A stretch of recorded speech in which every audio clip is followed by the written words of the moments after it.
ایک اور اہم پہلو یہ ہے کہ پی ٹی آئی سے وابستہ یا اس کے حامی سمجھے جانے والے سوشل میڈیا ایکٹیوسٹ، یوٹیوبرز اور صحافی بھی قانونی کارروائی کی زد میں آئے۔ کچھ بیرون ملک چلے گئے، کچھ کے خلاف مقدمات درج ہوئے اور کچھ کو اشتہاری قرار دیا گیا۔ یہ سب اس بات کی نشاندہی کرتا ہے کہ معاملہ صرف سیاسی جلسوں یا انتخابی سیاست تک محدود نہیں، بلکہ بیانیے کی جنگ تک پھیل چکا ہے۔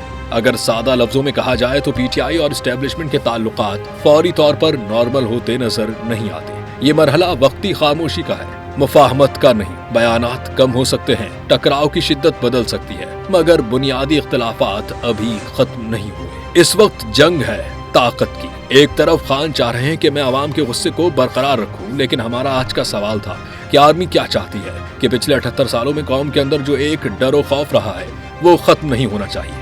اگر ڈر ختم ہو گیا تو جمہوریت چل پڑے گی اور سیاستدان مزید طاقتور ہو جائیں گے، اور سیاستدان طاقتور ہو گئے تو اداروں کو حدود میں رکھا جائے گا۔ خان اس وقت وہ ہڈی بن چکے ہیں جو اگلنے کی کوشش کی جا رہی ہے، مگر مسئلہ یہ ہے کہ اگر اس کو اگلا چاہتا ہے تو اندر کی انتریاں بھی باہر نکل آئیں گی۔ خان کو بھٹو نہیں بننے دینا، مگر کرنا کیا ہے اس کی پالیسی ابھی بھی واضح نہیں۔ خان کے سپورٹرز بھی شخصیت پرستی میں مبتلا ایک ایسے موڑ پر ہیں جو ہر حالت میں اپنے لیڈر کے ساتھ کھڑے رہنا چاہتے ہیں۔ دیکھنا یہ ہوگا کہ معاملہ کس طرف جاتا ہے۔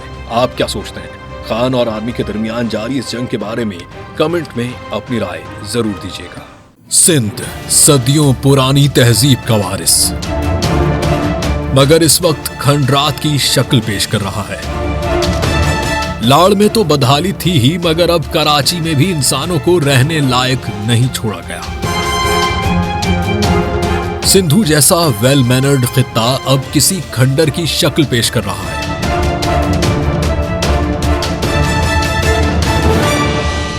کراچی جس کو سندھ کا دل کہا جاتا ہے، اس دل میں اب چھید ہونے والا ہے۔ شہر قائد کے بگڑتے ہوئے حالات کو دیکھ کر اب عوام کھل کر کہہ رہی ہے کہ ہمیں سندھ کے ساتھ نہیں رہنا، ہمیں الگ کرو، الگ جینے دو اور آگے بڑھنے دو۔ سوال یہ ہے کہ بات یہاں تک پہنچی کیسے؟ پیپلز پارٹی، ایم کیو ایم یا کوئی اور؟ کراچی کے ان حالات کا ذمہ دار کون؟ کیا آنے والے دنوں میں حیدرآباد کی حدود ہی سندھ سرحدیں کہلائی جائیں گی؟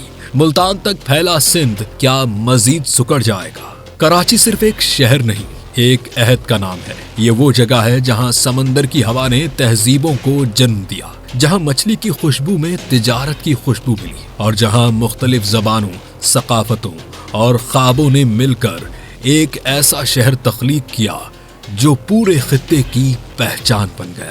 آج کے پھیلتے ہوئے میگا سٹی سے پہلے کراچی ایک سادہ مگر خوبصورت ساحلی بستی تھا جسے کولاچی جو گوٹ کہا جاتا تھا۔ یہاں ماہی گیر بستے تھے، سمندر ان کی روزی تھا اور زمین ان کی پہچان۔ اس بستی کی بنیاد رکھنے اور اسے آباد رکھنے میں مقامی سندھی آبادی کا مرکزی کردار تھا۔ سمندر، کھجور کے درخت، صاف فضا اور سادہ زندگی، یہ سب کراچی کی ابتدائی پہچان تھے۔ یہاں کا معاشرہ باہمی احترام، سادگی اور مہمان نوازی پر قائم تھا۔ کراچی کی اصل روح میں سندھی تہذیب رچی بسی ہے۔ زبان، لباس، خوراک اور رویوں میں سندھ کی مٹی کی خوشبو تھی۔ مقامی سندھی تاجر، کسان اور ماہی گیر اس شہر کی معیشت اور سماجی ڈھانچے کی بنیاد تھے۔ برطانوی دور میں جب کراچی کو بندرگاہی شہر کی حیثیت ملی، تب بھی مقامی سندھی آبادی نے اس ترقی میں اپنا کردار ادا کیا۔ زمین، بندرگاہ اور تجارت، یہ سب کچھ سندھ اور سندھیوں کے بغیر ممکن نہیں تھا۔ 19ویں صدی میں برطانوی راج کے تحت کراچی نے ایک نیا روپ اختیار کیا۔ بندرگاہ کو وسعت ملی، ریلوے لائن بچھائی گئی اور شہری منصوبہ بندی نے جنم لیا۔ ایمپریس مارکیٹ، فیریئر ہال، صدر، بندر روڈ، یہ سب اس دور کی یادگاریں ہیں۔ کراچی ایک منظم، صاف اور فعال شہر کے طور پر ابھرنے لگا۔ یہاں تعلیم، صحت اور انفراسٹرکچر پر توجہ دی گئی، جس نے کراچی کو بر صغیر کے اہم شہروں میں شامل کر دیا۔ 1947 کے بعد کراچی کی تاریخ نے ایک نیا موڑ لیا۔ پاکستان بننے کے بعد بھارت سے لاکھوں مسلمانوں نے زمین کا رخ کیا۔ لاکھوں ہندو سندھیوں نے جب اپنی آبائی سرزمین یعنی کراچی کو چھوڑا تو ہندوستان سے آئے مہاجرین کو کراچی میں ہی بسایا گیا۔ برصغیر کے مختلف حصوں سے آنے والے مہاجرین اپنے ساتھ دکھ، جدوجہد، مگر ساتھ ہی تعلیم، ہنر اور نظم و ضبط لے کر آئے۔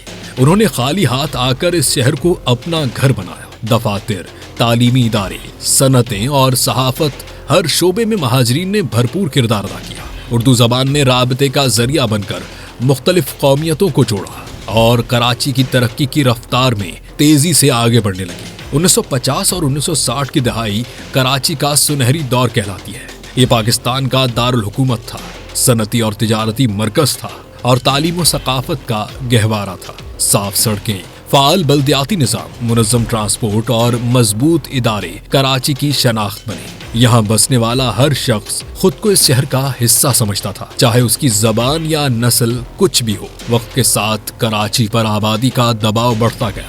دیہی علاقوں سے مسلسل ہجرت، مناسب منصوبہ بندی کی کمی اور اختیارات کی نچلی سطح تک منتقلی نہ ہونے نے مسائل کو جنم دیا۔ پانی، رہائش، ٹرانسپورٹ اور روزگار جیسے بنیادی مسائل شدت اختیار کرنے لگے۔ سیاسی مفادات نے شہری منصوبہ بندی پر سبقت لے لی اور ادارے کمزور ہونے لگے۔ بدقسمتی سے کراچی کو لسانی سیاست کی نظر کر دیا گیا۔ سندھی اور مہاجر کے بیچ مصنوعی تقسیم پیدا کی گئی جس نے اعتماد کو نقصان پہنچایا۔ یہ وہ وقت تھا جب اسلحہ، خوف اور عدم برداشت نے شہر کے حسن کو دھندلا دیا۔ حالانکہ حقیقت یہ ہے کہ دونوں کمیونٹیز نے اس شہر کو بنایا تھا اور دونوں ہی اس کی تباہی کا درد بھی جھیلتی رہیں۔ پیپلز پارٹی کی جانب سے اس کراچی کے لوگوں پر کوٹا سسٹم مسلط کیا گیا جس نے محرومیوں میں اضافہ کر دیا۔ اسی بیچ MQM نے جنم لیا اور الطاف حسین کی قیادت میں بننے والی اس جماعت کو مہاجرین نے کھل کر سپورٹ کیا۔ عوامی طاقت کے نشے میں آخر اس جماعت نے بھی کراچی کے ساتھ دغا کی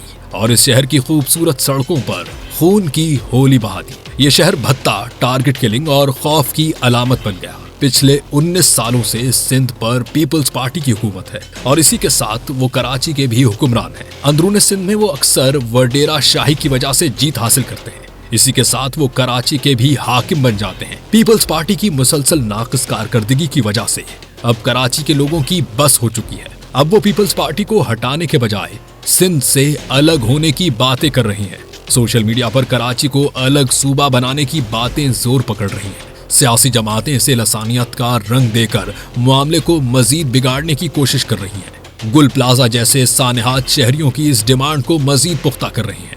وفاقی حکومت کی جانب سے بھی مزید صوبے بنانے کے بیانات آ رہے ہیں۔ سندھ حکومت کو اس وقت چاروں جانب سے گھیرا جا چکا ہے۔ آنے والے چند دن بہت اہم ہیں جس میں دیکھنا یہ ہوگا کہ کیا کراچی کے شہریوں کے دلوں میں اٹھنے والی آگ بجھ جائے گی یا پھر ملتان کے بعد سندھ سے ایک اور حصہ الگ کروا کر ہزاروں سال پرانے اس خطے کو مزید چھوٹا کر دیا جائے گا۔ فی الحال حالات یہ ہیں کہ کراچی جو کبھی صفائی، نظم و ضبط اور روشن راتوں کی مثال تھا، آج ٹوٹتی سڑکوں، کچرے کے ڈھیروں اور پانی کی قلت کی تصویر بن چکا ہے۔ ادارہ جاتی کمزوری، اختیارات کی عدم تقسیم اور سیاسی کھینچاتائی نے شہر کو کھنڈرات کے قریب پہنچا دیا ہے، مگر اس کے باوجود کراچی کی روح زندہ ہے۔